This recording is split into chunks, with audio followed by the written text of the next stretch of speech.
फजर की नमाज अदा करके नबी तशरीफ ला रहे हैं। एक ज़ईफा घर के दरवाजे पे बैठी हुई है। सामान इतना वजनीला है, सामान इतना वजन वाला है कि उस ज़ईफा से उठाया न गया। बुढ़ापे की सकत की वजह से, बुढ़ापे में उसके ताकत ने जवाब दे दिया है। दरवाजे पे बैठी है, कोई मजदूर मिल जाए और वो मजदूर मेरे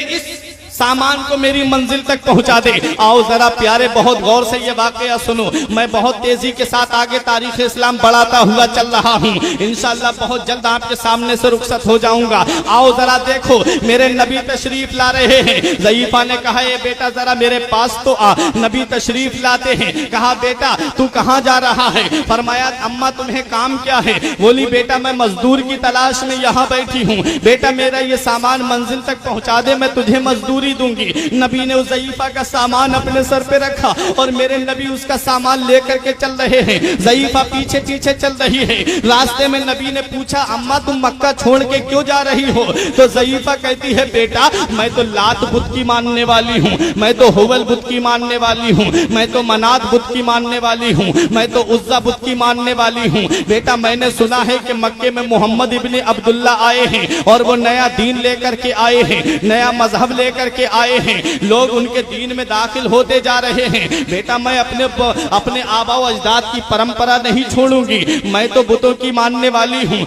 इसलिए मैंने सुना है कि उसकी जुबान में ऐसी फसाहत है, मैंने सुना है उसकी जुबान में ऐसी बलागत है कि जो एक बार उसकी बात सुन लेता है फिर वो उसी का होकर के रह जाता है। एक बार जो उसकी बात सुन लेता है वो उसका कलमा पढ़ करके मुसलमान हो जाता है। मैं इसलिए मक्का छोड़ के जा रही हूँ, न मैं उसकी बात सुनूंगी न मैं मुसलमान होंगी। अब ज़ईफा जा रही है बातें करती हुई। जब ज़ईफा की मंजिल आ जाती है, जब ज़ईफा का मकाम आ जाता है, मेरे नबी ने उसकी गठरी को रख दिया। मेरे नबी आ रहे हैं। उस ज़ईफा ने कहा, बेटा अपनी मजदूरी तो ले लो। नबी फरमाते, अम्मा मैं मजदूरी लेने के लिए नहीं आया हूँ। कहा, बेटा मजदूरी तो तेरा हक है। फरमाया, अम्मा मैं हक लेने के लिए नहीं आया हूँ बल्कि हकदारों को उनका हक दिलाने के लिए आया हूँ। ज़ईफा कहती है, बेटा तू बड़ा भोला लगता है, बेटा तू हमें बड़ा ही खूबसूरत मालूम दे रहा है। ए बेटा तू हमें बड़ा हसीन और जमील नजर आ रहा है। बेटा तू हमें बहुत सीधा नजर आ रहा है। ए बेटा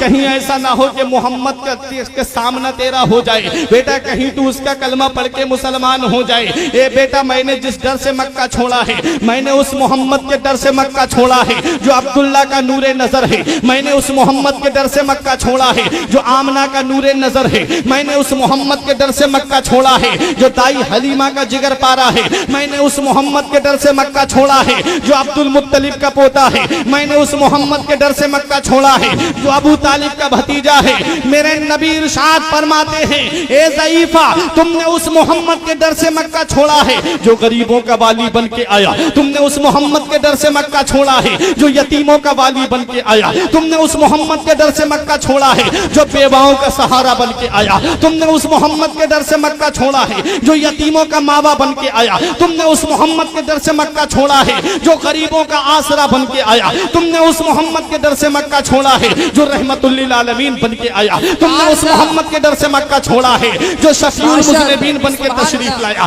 तुमने उस मोहम्मद के डर से मक्का छोड़ा है जो राहतुल आशिकीन बन के तशरीफ लाया। तुमने उस मोहम्मद के डर से मक्का छोड़ा है जो जाने आलमीन बन करके तशरीफ लाया। ज़ईफा कहती है, हाँ बेटा मैंने उसी मोहम्मद के डर से मक्का छोड़ा है जो अब्दुल्ला का नूरे नजर है। हाँ मैंने उसी मोहम्मद के डर से मक्का छोड़ा है। लेकिन बेटा तुम उनके बारे में कैसे जानते हो?